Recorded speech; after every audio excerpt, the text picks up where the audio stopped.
So the big question right now is it worth it to go to Disney World right now?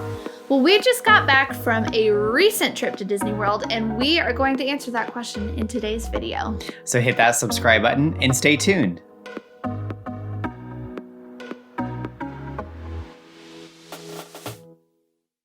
Hey guys, it's Kayla. And I'm Mark Allen. And this is Happily Ever After.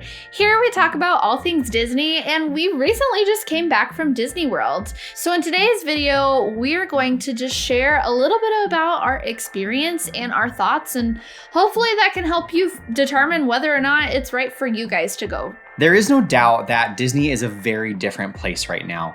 And with all the new procedures and protocols that they have in place to remain open, it's hard to know if it's still going to be magical and even worth it to actually spend all of that money. We're going to give you the biggest pros and cons that we experienced so that hopefully it will help you decide if it's right for your family to go at this time. Now, before we get started, if you do want a checklist of kind of the essentials that you need to bring with you to the parks right now, if you are planning on going, make sure you check out our blog post that'll be linked in the description box below. And while you're there, be sure to sign up for the HEA exclusive to be caught up on all things Happily Ever After. All right, let's get started with some pros or some things that we thought worked actually pretty well. I've always been in the boat of thinking that fast passes actually make the lines longer and not shorter.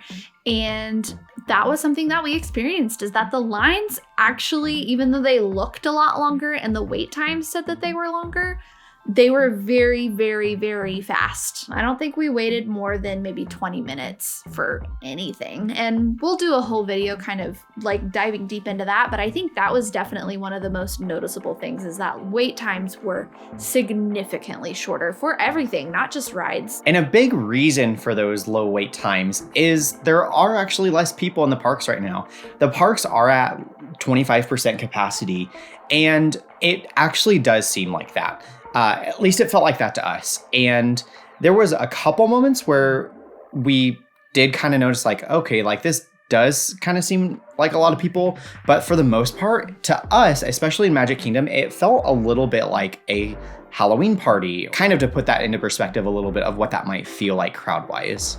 Now, granted, if you've never been to Disney World before, it is still gonna feel like a lot of people. But if you are someone like us where you do go fairly regularly, the crowd levels were nothing. Now, this one's kind of a pro and a con, but honestly, I found this to be kind of a magical moment, and that's the spontaneous Calvacades. So they are not doing parades right now, and they're not doing character meet and greets. So their kind of solution to that is unscheduled Calvacades, where it'll basically be like a one float parade with some characters on it, and then they'll have some other dancers and things following it along. These are unscheduled, so they happen randomly, and so it's kind of fun that you're just walking around and all of a sudden the music gets loud and then Mickey Mouse comes turning around the corner, and it to me, I really like the little bit of extra magic that brings into our day. Another big pro that we noticed was the expanded options for mobile order. Pretty much every quick service location had mobile order. Now, obviously there are some restaurant locations that aren't open, but everything that is, they pretty much make you mobile order before they even let you in to pick up your food. That way, people aren't just waiting around in lines and crowding and things like that. So it was just so convenient because you could be like walking from one side of the park to the other, order your food, and by the time you get there, it will be ready pretty quickly. And so you can pretty much just go in, pick up your food, and start chowing down. Speaking of eating, we also noticed that they were doing a little bit better job of spacing the tables out. If you've ever been to Disney, sometimes it feels like you are literally eating on top of each other, especially at some of the table service restaurants. I remember once we were eating at the Plaza, and like literally I could have reached over and grabbed something off of the plate of the person at the table next to ours because they're just that close. But right now, because everybody needs to stay 6 feet or more, they do a really great job of spacing those tables out, and you just feel a little more relaxed and a little more comfortable with eating. But what I found also was really surprising is that it wasn't hard to find a table, especially at a lot of the quick service locations, since again, the crowds are less, and so there's fewer people, and so it was definitely easier to actually find somewhere to sit and eat. Another big pro that we noticed was when it comes to buses, you are always guaranteed a seat on the bus. Because with everything being limited capacity, they don't allow any standing on the bus currently. And that was just such a big pro, especially because we stayed at Pop Century. Those buses get crowded. And especially after a long day at the park, the last thing you want to do is stand 20 more minutes riding back to your resort. And because the buses are limited, they actually send buses more frequently. And so you're just not waiting around as long to wait for that bus to either go to the park or go back to your resort after a long day at the park. And this wasn't only the case with the buses, but it also actually applies to the monorails as well. So whether you're just resort hopping or you are staying at one of the resorts on the monorail loop and heading over to Magic Kingdom, you pretty much get an entire monorail car to yourself, or at least you're guaranteed a seat at the very minimum. Speaking of spacing, they actually have on many of the attractions, they are limiting how many parties can be on a ride vehicle. So an example would be a lot of the boat rides like Small World and Pirates, Three Caballeros, all of those. They honestly really try to limit it to only 1 or 2 parties. So there were plenty of times that we actually had a whole boat to ourselves, which honestly was kind of great because we could talk to each other about the attraction and kind of be goofy and fun and not have to worry about disrupting other parties. The nice thing too is that if you do have a large party of 5 or 10 or however many, like you're easily able to all sit together on those ride vehicles. It feels very safe, and it was honestly a little bit more enjoyable. Now, when it comes to security at the parks, security was just so much easier because a lot of the parks do have the new scanners where you don't really have to take anything outside of your bag. When we were there, they only told us that we had to take umbrellas out.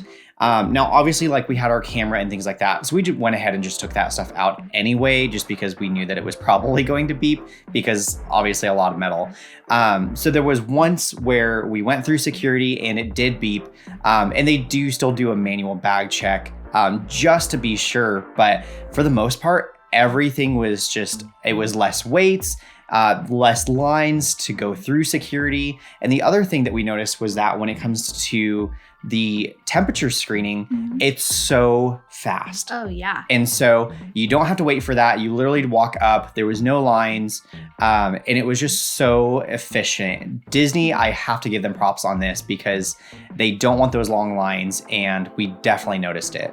And I was definitely pretty skeptical about the temperature checks before we went, just because being from Kansas and not from Florida, I was a little worried that like with the heat and things, like temperatures would fluctuate. But I think that the temperature, which right now I think it's 100.4, I think that's a very reasonable temperature, that even if you are someone where your temperature fluctuates a little bit, like if you are running 100-degree temperature, you probably shouldn't be going to the theme park, whether you have corona or not. So that I actually did feel a lot better about after the fact. I felt it was very reasonable. And like Mark Allen said, it was super fast. It was very easy. They just hold the thing up to your head and they say you're good and you go. Now, another thing too, so this was, again, is kind of a pro and a con. Right now, the parks do have pretty reduced hours. I know that they have been extending them a lot more for the holidays and things, but the reduced hours kind of were a blessing in disguise because it gave us more time to do other activities that were not in the parks. There were some things that our plans changed and we didn't end up doing, but like even things like going to our resort pool or going and actually spending an evening at Disney Springs. It was nice that you could go and enjoy some of those activities and not feel like you were missing out on a fireworks show or something because the parks were closed and there wasn't anything else to do other than these other activities. Now, similar to the mobile order that we talked about a little bit earlier on in the video, you can also mobile check in to any table service reservation. And what we found was that you can check in 20 minutes beforehand. And so if you are someone that just wants to get a table right as soon as you get there, you can pretty much check in on your way there. Or something that we actually like to do is you can check in when you get there, and then you pretty much have a little bit of time to go and explore the resort or the park or anything, wherever you might be in your situation. And so we really took advantage of that. For example, we went to Whispering Canyon at Wilderness Lodge. We checked in and while we were waiting for the text that our table was ready, we explored the lobby and just kind of soaked everything in. And so we really, really loved this option. Now, before we continue on with some of the less magical things from our trip, if you're finding value in this video, make sure you give it a thumbs up and let us know in the comments down below. Have you been to Disney recently? And did you find that it still felt pretty magical, or were you not crazy about all of the new procedures? We would love to know your thoughts down below. Number 1, masks suck. It's not necessarily that masks suck. We obviously get why they're... It's safety. And honestly, it's not so, and regardless of your opinions and views, everybody has a different feel. It's more just out of respect. You are in a very crowded situation than normally, like if you were to just go to the grocery store. There's a lot of people there, and there's a lot of cast members there and employees that they don't have the choice to not be around you. And so honestly, it's just more of a respect and safety issue than it is, regardless of what you feel about it. Yeah. I think the big thing that we really learned about masks on this trip was that it's hot and your face does sweat. And so the biggest tip when it comes to masks, if you are considering going, is that you have to have multiple masks. Yes. Because once those masks get wet and sweaty and gross, you want to change it. It just makes you feel a little bit more comfortable to have a nice dry mask. Well, and along with that is I would make sure that the masks that you're bringing are comfortable to wear all day long. They are something like masks that stay on your face comfortably. I know through this year, we've tried all different kinds, and some stay on your face better than others. And honestly, the favorite masks that we found were the brand new ones that came out the day that we were leaving. They're very breathable and lightweight, and they stayed on, and they're comfortable. They don't hurt your ears. And so I would definitely practice with your mask. Don't do it all the time because that's silly, but at least spend a day or two wearing your mask all day long, just so that you can mentally prepare yourself, because you will wear your mask all day long. So that was definitely probably, I would say, the biggest con.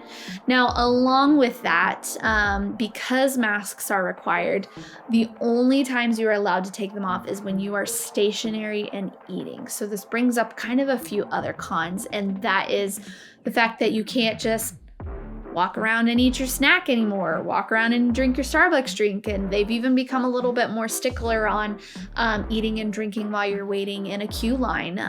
So, I mean, it's definitely you need to make sure you're staying hydrated as much as possible when you are sitting down to eat, because you can't just walk around in line and eat your snacks and do that, because you will get in trouble. Now, another thing that we noticed when it comes to masks is that you do have to wear them while taking pictures. They mention this in all of these safety announcements that you'll hear 50 times throughout your entire day at one park, but you do have to maintain physical distancing. But of course, while you're taking pictures, you have to keep those masks on. The cast members were really, really great about just reminding people to do this. And one time we noticed that we were taking a photo pass picture and someone in the background of our picture had their masks off. And the cast member was very, very kind to us, because she mentioned that because the people behind us were not wearing a mask, that our pictures would have been deleted. And so she gave us a little bit of extra time for them to hurry up, take their picture, and tell them to put on their mask and everything like that. Yeah. But she also wanted to make sure that we got our pictures and everything like that. And a cast member really kind of put it into perspective for us too, where they were saying, the policies and procedures are pretty harsh and they're pretty strict, but honestly, that those are what is allowing Disney to stay open. And so, like I said, whether you agree with the policies or not, it's best to follow them, just because that's really what's letting Disney be open right now. And you are being helpful in keeping those cast members that are still there like to have jobs. And even though it's not always the most fun, trust me, wearing a mask is not fun, especially outside in Florida, and especially not at Animal Kingdom when it's 90 degrees outside. But it does keep everyone around you safe and feeling secure, and it's just for a few days. Now, one thing that we really, really miss about the parks right now is actually park hopping. We love park hopping, and I have to say that we noticeably really, really missed it on this trip. Mm-hmm. Now, obviously, park hopping is not available for reasons like you would have to get multiple reservations, and that just makes things very logistically difficult for Disney right now. And so I am really confident that park hopping will return one day in the future, but you really have to kind of plan out your day of like, okay, today's Magic Kingdom Day, today's Epcot, and etc. And so you really kind of have to coordinate, you know, your trip a little bit like that. And it kind of allows for things not to be as spontaneous in that sense that you can't just be like, oh, let's go over to Epcot. You obviously aren't going to be able to do that. But your trip can also be still spontaneous because there's no fast passes. And so you can really just still have spontaneous moments, just in a little bit of a different way. Along with this too, there are some missing offerings. There aren't any characters, there are no parades, there are no fireworks shows, there's a lot of the entertainment is not happening right now. And so your biggest things to do right now are the rides and eating and shopping. And that's pretty much it. And although those things are really, really fun, it does take a little bit of the magic away, a little bit of the charm, I would say. Disney is really well known for kind of being in the Disney bubble, and it is your escape from the normal world. And so through this stuff, it is a little bit tricky, I would say, to totally escape from normal world right now, just because some of those magical offerings are not there. But I will say, like I mentioned earlier, the Calvacades do add a little bit of that element back into it. And it actually does let you focus a little bit more. I know for us, we were always more about like the shows and the food and doing those sorts of things, that we actually had more time to ride rides that we wouldn't normally ride, or we wouldn't normally prioritize riding. We are usually the ones that we don't like to wait in line for things. So that was a new experience for us, but it was actually kind of fun. We got to enjoy some queues that we've never seen before. So even though you are missing some of those offerings right now, it is still a little bit of magic, just kind of sprinkled in ways that you would not expect. Now, our last con, we actually hinted at this a little bit earlier when we talked about mobile ordering, but you pretty much have to mobile order. So if you are considering going to Disney World right now, make sure that you have My Disney Experience. But I would also recommend make sure that you have some sort of external battery to make sure that your phone is charged, because there are practically no grab and go options. We really noticed that even at the Pop Century food court, they would not let you into the food court unless you mobile ordered. So it's not just super easy as just going in, grabbing something, getting on the bus and going. You have to mobile order, and if you don't do it ahead of time, they won't let you in to get anything. And those are kind of our cons, or our not as magical experiences that we had on our trip. Now, before we talk about who we think it is worth going to Disney right now, make sure you remember to subscribe so you don't miss out on any of our vlogs that will be coming out. I'll make sure that I will link our playlist down in the description box below and at the end of this video, so that way when those come out, you'll be able to check those videos out. Now, with all of that being said, should you go? If it's your first time, I would honestly say probably wait to go. Disney just has so many magical experiences that just aren't available yet. And so I would at least reschedule for when some of these things start to return.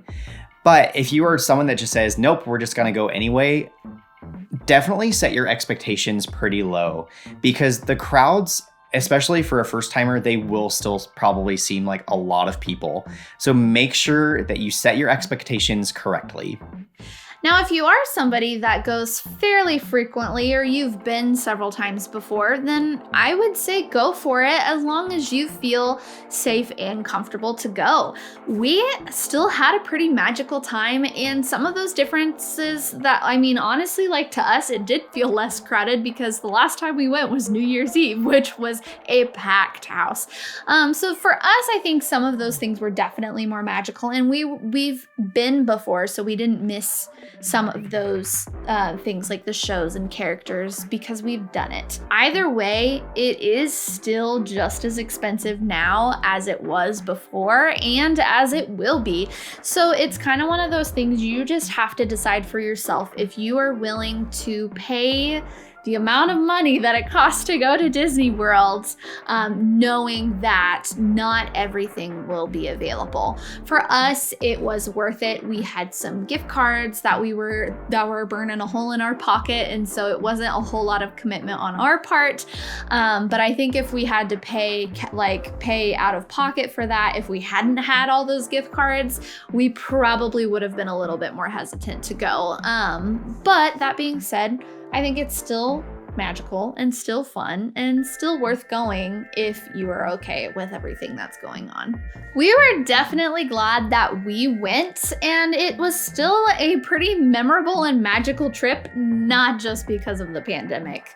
If you found that this video was helpful for you, please let us know down in the comments below. And if you have any other questions, if you are trying to plan a trip, we would be happy to try and answer those questions to the best of our ability. That's all we have for you guys today. Now go create your ever after.